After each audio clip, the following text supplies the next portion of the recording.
It is hard to believe it is that time of year. It is time to talk about Titusville Summer Theater's production, and this year they are doing Little Shop of Horrors. And we welcome some of the cast members in this morning. Good morning, guys. How are you?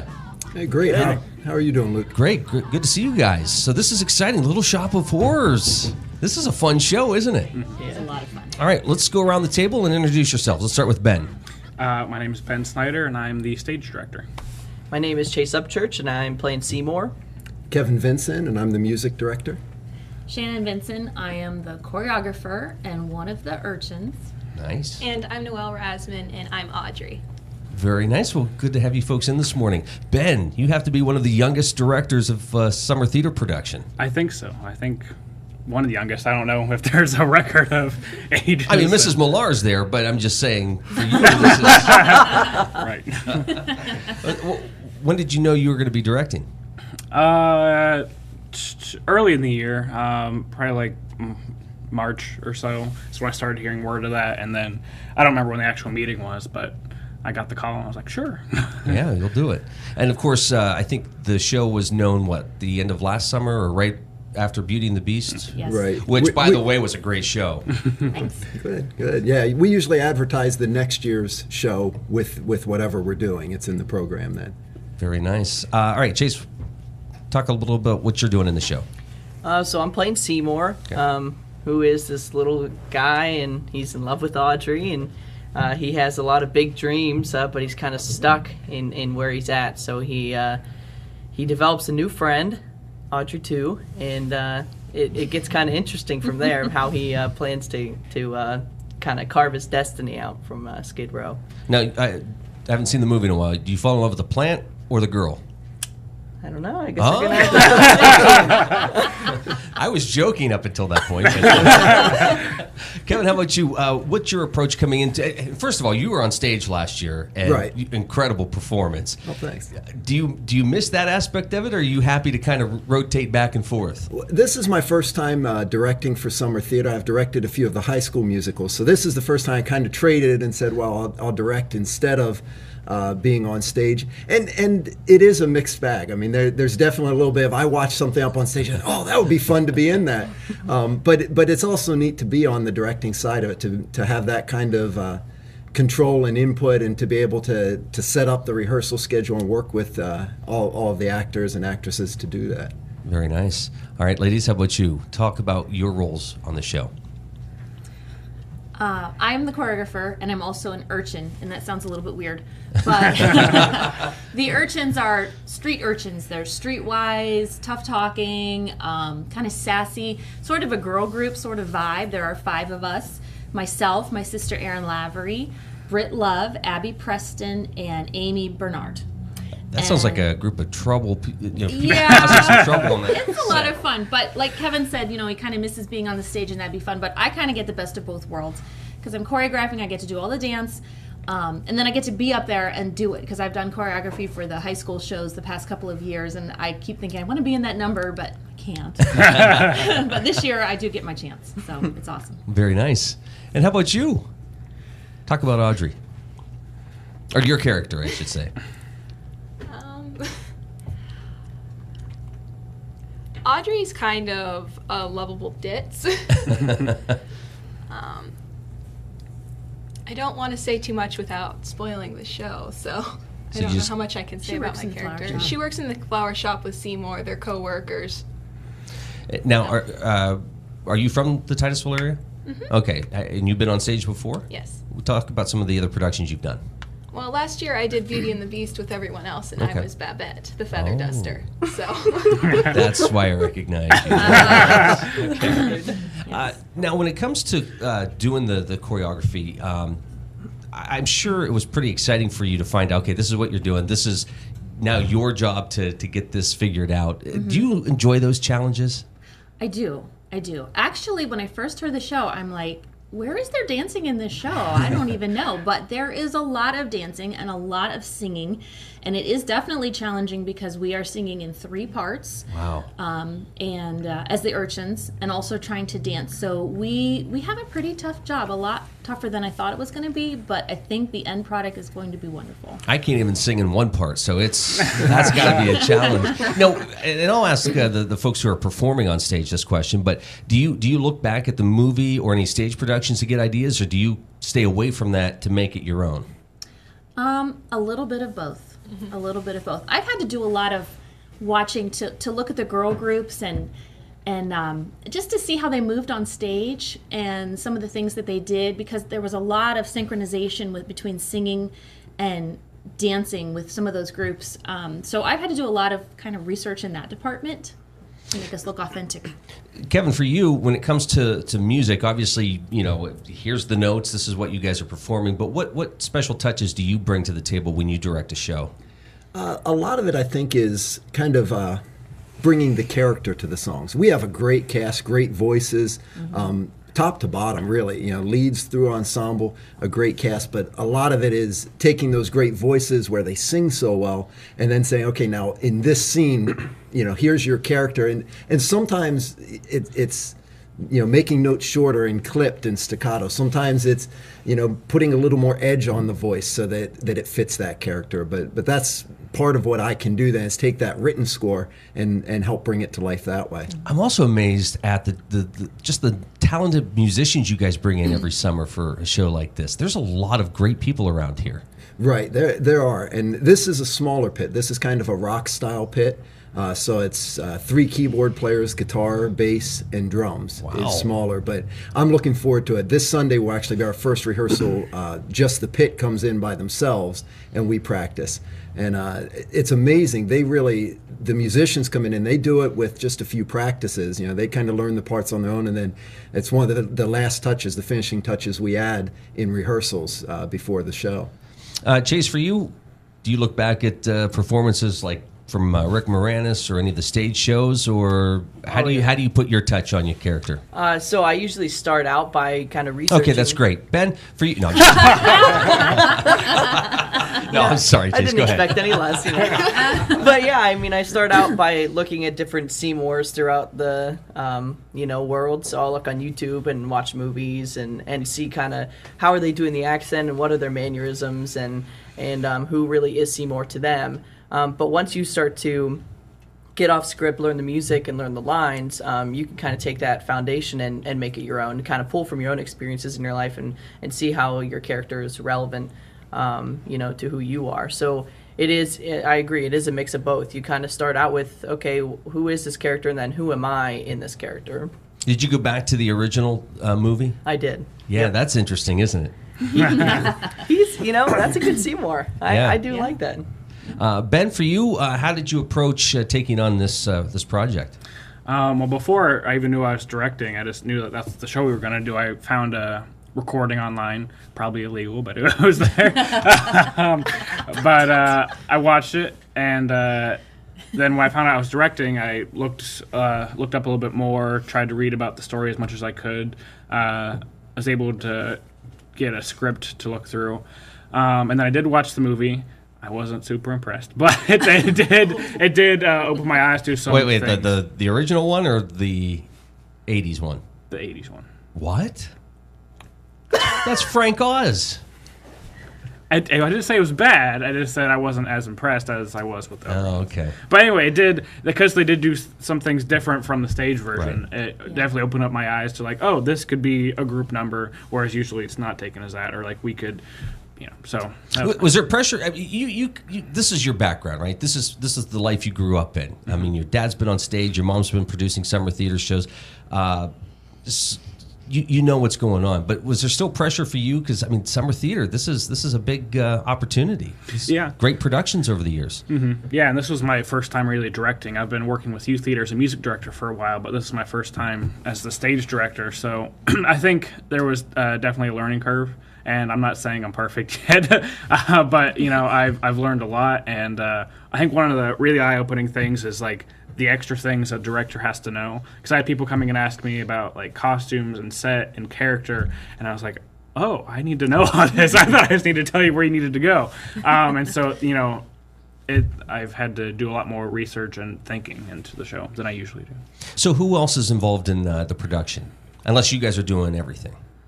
Which you're talented enough to do. But you have 5 main characters. So we have Audrey and Seymour here. Joe Thompson is the voice of Audrey, too. James McGinnis is the abusive psychopath dentist, so Warren Scrivelli. And then Jeremy Wakefield is Mushnick, who owns the flower shop. So those are your 5 leads. Then we have the 5 urchins you mentioned, and then we have the ensemble. And some of the ensemble have some vocal solos and lines through there, too. It takes a lot of people to put a production on like this. So you have a lot of folks behind the scenes. You mentioned, you know, getting the costumes and sets built. It does take quite a crew to put on a production, doesn't it? Mm-hmm. So it sure does. I mean, right after this, we're actually going to work on the set. Are you? There's a crew working now. I'm going to join them. Yep. So when it comes to like the sets, you know, are those plans given to you in a book where you have an idea, or is it, you know, Ben and Kevin talking and then getting other, you know, input from other folks? Or I think it's Mr. Fortney saying, but I like it, and I've told the rest of the tech people to tell me this. I'll give you what I want. You tell me what I'm going to get. So I kind of like, I went through the show and I had my vision of what I wanted the set to be, and we've really gotten pretty close to what the original vision was. So that's thanks to Kevin and Lane Fortney to putting that together. Right. Sometimes there are limitations. You know, we take that, and especially in Coalstock, being a small auditorium, there are things we find. It's a great idea, and we start to look, and we just have to figure out how to revise that to still get the same effect. Now, last year, Beauty and the Beast was such a great set. I mean, did you guys push yourselves? It seems like you pushed yourselves last year to come up with what you did on that stage. Every year, it's a challenge. I think that's part of it. It is because this is now our 49th summer theater show. Wow. You do have that tradition behind you that it kind of pushes you. When you come in, you say, hey, we don't want this to be the year that we drop the ball or have a letdown. So, you know, every year, even though, you know, of course, every show is different, has different challenges, you always approach it as, you know, this is part of a long tradition that we want to keep going. It is 8:21. This is the Morning Drill on Stream Television, Armstrong in the Allegheny News Talk Sports Network. Back to the ladies for a second. So, favorite song you get to perform or be a part of? You want to go first? Sure. Or choreograph in this case.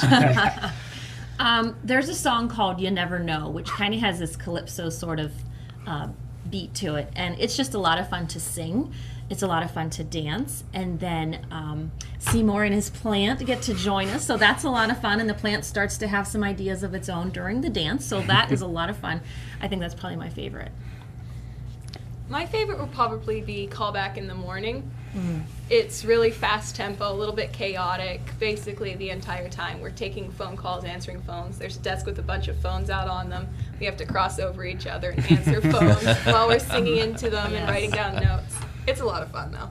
Now, do you alter your voice like in the movie? Do you? Yes. Can we My get... Audrey accent is something that I've been working on last year. Wow. Since I saw the movie, I heard what the production was going to be, and I'm like, oh, I want that part because I love accents. So no French this summer? Unfortunately, no. Oh, that's very nice. Yes. Kevin, how about for you? What's your favorite number to perform? That's like asking what your favorite child is as a parent. Let's not go there. Yeah. I'm not answering that. I could put the mics on mute and we could. There are definitely some moments though that are great. One of them that the whole cast is just cracking up is Now It's Just the Gas between Seymour and the dentist. So James McGinnis sings on a lot of that. That's just a hilarious scene. I mean, it's great. The other one that I still think is great is the first time that Joe Thompson sings in the song "Feed Me." I mean, you have this plant that starts out like this, and by the time he sings, it's a little bit bigger, but still you're not expecting that voice out of it. So even having worked on it, it's still just a neat moment. So, and how many songs will folks recognize from the movie, and how many are added to the stage show? Most of the songs in the movie are in the stage show, and really I think except for the final song they added just for the movie. But you've got, I want to say, at least 4 or 5 other songs, great songs that they dropped out for the movie. Some of my favorite songs they dropped out for the movie, and it's kind of neat to be able to put them in. Mushnick and Son, Closed for Renovation, Call Back in the Morning that Noel had mentioned are all not in the movie, but they're neat numbers. It's great to have them back in. So what song did they drop for the show? Did you say they dropped? They dropped the final number, Big Green Mother. Oh, okay. From Outer Space, I think it's called. Yeah. We don't have that one. We have a different finale. Very nice. But you have Suddenly Seymour? Oh, yeah. Yeah. Oh, that's a great song. Oh, it's fabulous. It is so good. Chase, how about for you? My favorites definitely Feed Me. When I get to sing with the plant and Seymour kind of goes through this morality check with himself, it is just it's a fun energy song. It's like 6 minutes long, so lots of stuff happens in it. And it kind of just, takes the show on this uphill, and then it sits there for a while as everyone gets to kind of think about what's going to happen next. And always singing with Joe Thompson is, fantastic. So it's fun and great and high energy. Ben, at what point did you take a look at what was going on the stage and thought, wow, I'm doing this? Oh, I don't know. I mean, we kind of dove right in on the first day, and it hasn't stopped, So, but I think it's been great these past 2 weeks. Last night we had our first full run through, and last week we did run throughs of just single acts, and that was great because I didn't have to be up on stage as much now, like telling people where to go. It was just I sat back and I took notes, and it was like great to see the development of all these characters. And one thing that's great we were talking about last night is that everyone in the show, we aren't staying stagnant. We don't have to give the same notes every night. People come back and the characters have developed more. The songs are better. The dances are stronger. So it just keeps growing. So. It's one of the most dedicated casts I've been involved with. I mean, it amazes me that we had people by the second week of rehearsals off book. I mean, they had already memorized lines, songs, everything. Is that because it's a familiar show to folks? No. Or at least a movie, or no, not really? I don't think so, because so much of it is different from the movie. I think it's just they came in ready to work, and Ben had issued that challenge. Within the first rehearsal or two, he said, "I'd like to block the scene, and then the next time we do it, try and be off book." And people rose to that challenge. I mean, they were there and just, okay, let's do it, and really with a lot of success. That's wonderful. When is the show? We have to talk about that. July 6th, 7th, and 8th. Hold that poster up. That's a cool poster. Here, Chase isn't doing it. It's July 6th, 7th, and 8th at Coalstock Auditorium. It starts at 7 o'clock. Higher, Chase. Oh, Chase. So yeah, sad. you can get tickets at the door or at the chamber. Yeah. So, yeah. Yeah. I'm sorry. I'm looking at these two, and they have grown up so much.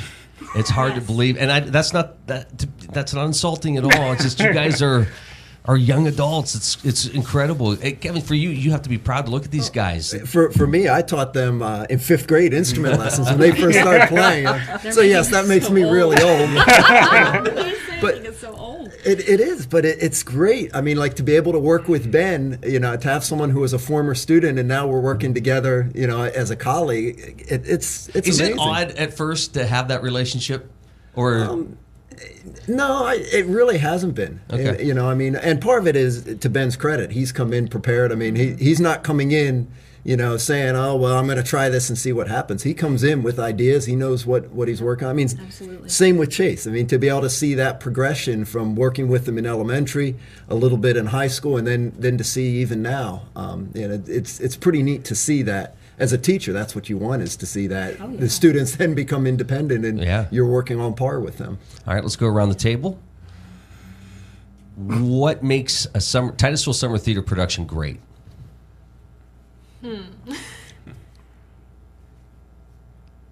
I seem to ask you the tough questions right away.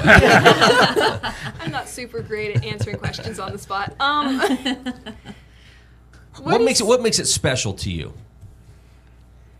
I think what's so much fun about summer theater for me is getting to work with so many talented people when really this is the only time of year I do theater. So it's fun to actually be able to work with other people instead of just singing things by myself, like in voice lessons or something like that. It's a lot of fun to be able to sing duets and trios and chorus numbers and stuff like that. So. Okay, very nice.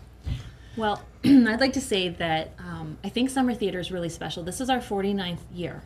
That's a really long time. None of us were around when that started. We were close, but not quite there. But this has summer theater has a really long tradition, and we have grown up in the theater. Ben was on stage as a baby, right? Yeah. So that's where he got his debut. And Kevin and I actually met during Summer Theater Fiddler on the Roof in '98. Well, no, we had met beforehand, but we were in that show. 98. Wow. So I mean, we have a lot of familiar faces on the stage. We've got Gloria Taylor and Kathy Edelman and the Fitz family, and I know I'm leaving people out, but Jeremy Wakefield makes a return to the stage after years of being and gone. he It's is been a while, amazing. yes. But so we have all these familiar faces, but we have lots of young faces like Noelle and Chase, on stage, and they're doing a phenomenal job. Absolutely phenomenal. It is so worth coming to see this come together as a big family. Great. And I think what she said as far as the people, I mean, when you had asked, would I like to be on stage, I'd love to. But, when I look at the people there, younger people come in, there's nobody that I could do the role as well as they're doing it. So I'm in the right spot to be down there waving my arms because they're fantastic. And I think that's part of why summer theater has been successful in community theater in general. And that's why we love working on it. Is you've got these people doing totally unexpected things. The one that pops in my mind is James McGinnis. You talk to him, and he is very soft-spoken and, very polite. And he gets on stage, and there's a beast that comes out when he's the dance. I mean, I think Chase is literally terrified a few times, and, by some of the expressions that James makes. And I think that's the really neat thing about summer theater is it's a chance to have these people that you see and work with and know just transform and create this show. Great. Chase? I think the special part for me is also the people. This show in particular is special because I get to work under my best friend, so that's awesome.